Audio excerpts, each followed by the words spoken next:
माझ्या महाराष्ट्रातल्या पब्लिकला त्या मराठी भूमीचा राम राम. तर आज आपण आलोय आपल्या तारे गावापासून एक 2 किलोमीटर अंतरावर असलेल्या कोंजवडे गावात. कोंजवडे गावामध्ये स्थित असलेल्या मिजा चायनीज सेंटरला. हो, अगदी बरोबर ऐकलं तुम्ही. जसं आपण सातारमध्ये प्रत्येक वेळेस आहे ना काय ना काहीतरी रांगडी टेस्ट घेतच असते, आज जरा म्हणलं थोडस युनिक काहीतरी टेस्ट करावं. त्यासाठी आज आपण कोंजवडेमध्ये स्थित असलेल्या मिजा चायनीज सेंटरला, मिजा फॅमिली अँड चायनीज सेंटरला आलोय. त्यांच्या इथे भेटणारं जे फूड आहे ना ते टेस्ट करण्यासाठी आता आपण त्यांच्या हॉटेलच्या आतमध्ये जायचे. सगळ्यात पहिल्यांदा त्यांच्या इथली जर आहे ना तुम्ही त्या चायनीजची क्वालिटी आणि त्यांच्या इथली ज्या चायनीजची जी टेस्ट आहे ना, मी बऱ्याच लोकांकडून ऐकली होती की यांच्या इथे भेटणारं चायनीज आहे ना ते टेस्ट साठी खरंच मस्त असते. आज आपण ते खरंच मस्त आहे ते बघण्यासाठी इथं आपण आलोय. आता वेळ न घालवता आपण पहिले हॉटेलच्या आतमध्ये जाऊ. त्यांच्या इथं तयार होणारं फूड ते काळजीपूर्वक तयार करतात का नाही ते पहिले बघून काढू. ओमी नीट बघून काढ बर का. म्हणजे कसं मी पण खायला येतो तिथं नाद गर्दी राय यावं लागतंय, ह्यांच्यातलं चायनीज खावं लागतंय.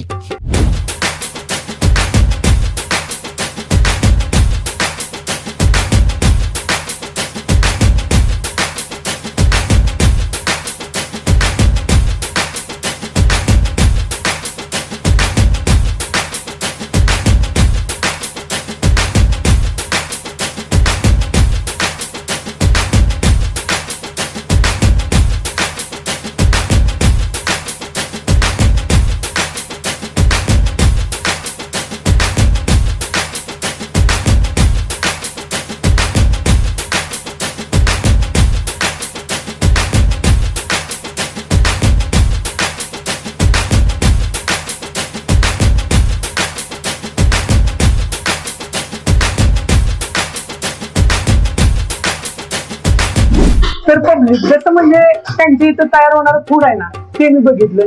अहो एकदम काळजीपूर्वक त्या राजाने फूड तयार केलं. म्हणजे बघायला गेलं तर एकदम हायजीन पूर्वक आणि सगळी काळजी घेऊन आहे ते सगळं फूड त्यांनी तयार केलेलं. आणि बघायचं झालंच तर आपण प्रत्येक ठिकाणी कुठं ना कुठं रांगडं म्हणत सगळीकडे चिकन थाळ्या सोडल्या नाहीत, मटन थाळ्या सोडल्या नाहीत. आता सातारा कव्हर करून टाकला आपण. आणि हीच मराठी व्लॉग या पेजची जी आहे ना ती वार्ता आता साताऱ्यात होत चालली आहे. आता त्यानंतर म्हणलं आपण आपल्या साईडला आपल्या भागाकडे पण काही ना काहीतरी टेस्ट करावं. तर मला कोंजवडेमध्ये जे स्थित होतं ना मिजा चायनीज सेंटर, मिजा फॅमिली रेस्टॉरंट, त्यांच्या इथं म्हणलं काही ना काहीतरी युनिक टेस्ट करण्यासाठी जायचं. त्यासाठी चालू होतो. आल्या त्यांची इथले ते फूड वगैरे कसं टेस्ट तयार करतात वगैरे ते बघितलं. एकदम काळजीपूर्वक फूड तयार करतात, काही चिंता नाही त्याची. त्यांची इथली बैठक व्यवस्था मेन जी असते ना हॉटेलची ती बैठक व्यवस्था असते. बैठक व्यवस्था पण खरंच भारी आहे यांची इथली. म्हणजे तिथं तुम्ही 1 जण या नाही तर 10 जण या, बैठक व्यवस्था पुरेपूर अशीच आहे. आणि त्यानंतर सगळ्यात महत्वाचा जो विषय असतो तो म्हणजे त्यांच्या इथलं भेटणारं जे फूड, त्यांच्या इथं भेटणारं जे पदार्थ असतात ना ते. आता ते पदार्थ त्यामध्ये आपण त्यांच्या इथला जो ट्रिपल राईस आहे ना तो मागवलाय. ट्रिपल राईसची त्यांच्या इथली जी कॉस्टिंग आहे ना ती फक्त 80 रुपये. त्यामध्ये तुम्हाला मस्त असं गरमागरम सूप, त्याच्या साईडला मस्त असा राईस, त्यावर ऑमलेटची जी म्हणजे अंड्याची पोळी असते ना ती आहे. एवढं सगळं आपल्याला त्या 80 रुपये भेटून जाते. एकदम रिझनेबल दरात भेटते. म्हणजे तुमच्या खिशाला परवडेल अशा रेटमध्ये ते भेटून जाते. त्याचबरोबर आपण ना हाफ लॉलीपॉप मागवून घेतले. लॉलीपॉपचे 3 पीस, त्याचबरोबर आपल्याला शेजवान चटणी भेटते आणि ते सुद्धा फक्त 80 रुपयाला भेटून जाते. अहो एकदम मिडल क्लास लोकांना किंवा कोणतेही एका मुलाला वगैरे म्हणलं ना तरी ते परवडेल आणि एकदम रिझनेबल असंच आहे. असं आता आपण टेस्ट करण्यासाठी इथं आलोय. आता सुरुवात जी आहे ना ते आपण त्या सूप पासून करू. टेस्ट साठी कसं आहे ते मी तुम्हाला सांगतो. त्या सूपचा जो वास आहे ना तो आल्यानंतर पोटात आता काव करायला लागले. आता टेस्ट करून पण बघू ते टेस्ट साठी कसं आहे.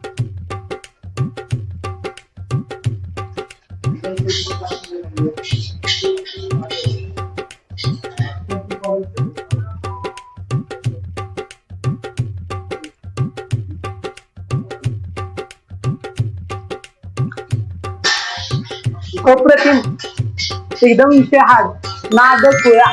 म्हणजे सातारमध्ये मी एवढ्या हॉटेल आहे ना चिकन सूप, चिकन लॉलीपॉप आणि चिकन राईस हे जर हे पुढे आहे ना प्रत्येक हॉटेलला टेस्ट करतो. यांच्यातलं जे चिकन सूप आहे ना नाद करते काही यावं लागते, येऊन एकदा खावं लागते. म्हणजे खरंच ते टेस्ट साठी तेवढं मस्त बनवलंय त्यांनी. आणि म्हणजे पहिली जे मी बाईट घेतली ना त्यानंतर एकदम असं स्वर्गात गेल्यासारखा अनुभव तो येतो ना त्यांच्या त्या सूप मध्ये आहे. खरंच चेष्टा करत नाही, खरंच मस्त आहे. आणि आता बाजूला जे आपण ते आणखीन 2 फूड मागवलेत ते पण आपण टेस्ट करून बघू. आणि परत लास्टला आपण आहे ना त्या प्रत्येक फूडला आपल्या चॅनलची जी जुगली देतो ना ती देऊन टाकू. आता दुसरा विषय म्हणजे आपण आता राईस कडे बोलूया. राईस कडे आल्यानंतर तुम्हाला त्यावर मस्त अशी ऑमलेटची पोळी बघायला भेटत्या. त्याच्या साईडला मस्त असं त्यांनी ते आपल्याला असं सजवून दिलेलं आहे. आता आपण ते टेस्ट करून बघ. तशाने जे प्रेम होतं ना एखाद्या गोष्टीवर ते आवडत होतं. चायनीज म्हणजे खरंच प्रेमातलीच गोष्ट आहे. प्रत्येकाचा आवडणारा विषय म्हणजे चायनीज आणि तेच आता आपण टेस्ट करतोय. त्यामध्ये आज आपण ट्रिपल राईस आणि मस्त असं लॉलीपॉप वगैरे मागवून घेतले.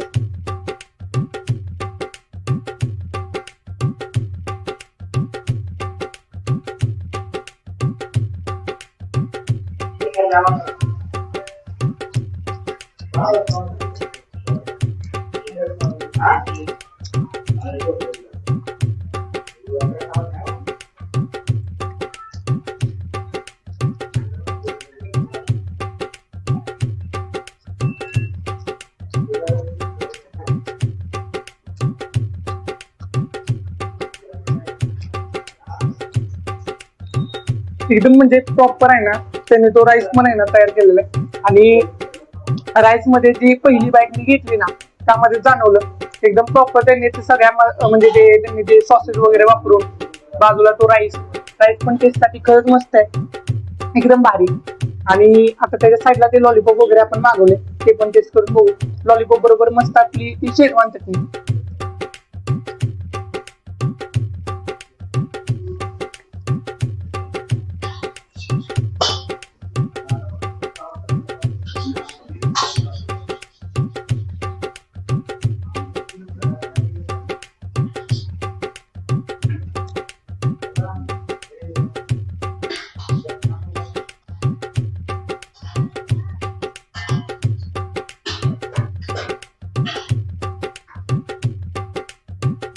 जे लॉलीपॉप आहे ना ते खरंच टेस्टसाठी आहे ना मस्त आहे. आणि म्हणजे तुम्ही त्यांची जी शेजवान चटणी बघितली, शेजवान चटणी मध्ये मला जी पहिली स्टार्टिंगला जी बडीशेप सारखी जी टेस्ट लागली ना ते काहीतरी मला युनिकच वाटलं. इतर हॉटेलला पण आपण टेस्ट करतो, काही शेजवान चटण्या टेस्ट साठी पण मस्त नसतात, नुसत्या पाण्यासारख्या पातळ असतात. त्यांच्यातली जी शेजवान चटणी आहे त्याची मस्त अशी घट्ट आहे प्रॉपर, त्यामध्ये मसाल्यांचा वगैरे वापर करून ती तयार केली असणार आहे. आणि जे लॉलीपॉपचे पीस आहेत ना ते पण एकदम क्रंची आणि कुरकुरीत आहे, त्यामुळे टेस्ट खरंच एक नंबर होऊन जाते. आणि अशी टेस्ट करण्यासाठी तुम्हाला पण इथे यावं लागतंय, त्यांच्या इथे येऊन एकदा खावं लागतं. आणि यांचा पत्ता पण एकदम सोपा आहे. म्हणजे आपले तारे नाक्याने जो रोड आहे ना कोंजवडे फाटा, एकदा नक्की या. कोंजवडे फाट्यावरच आपलं हॉटेल जे आहे ना ते स्थित आहे. आणि एकदा येऊन आहे ना यांच्या इथलं एवढेच फूड नाहीत तर यांच्या इथं आणखीन फूड अवेलेबल आहे. एकदा येऊन नक्की टेस्ट करा. टेस्ट साठी आणि क्वालिटीसाठी फूड खरंच एक नंबर आहे. आणि यांचे हे सगळे फूड जे मागवलेत ना त्यासाठी माझ्याकडून माझ्या चॅनलचे ना खरंच गोल्डन जुबली आपण अशा फूडला देतो जे कॉस्टिंग साठी पण मस्त असते, टेस्ट साठी पण मस्त असते आणि एखाद्याच्या खिशाला परवडेल असंच असते. एकदा या आणि एकदा त्या हॉटेलला नक्की व्हिजिट करा. आणि ते फूड टेस्ट साठी कसं आहे ते मला या व्हिडिओच्या कमेंट मध्ये नक्की सांगा.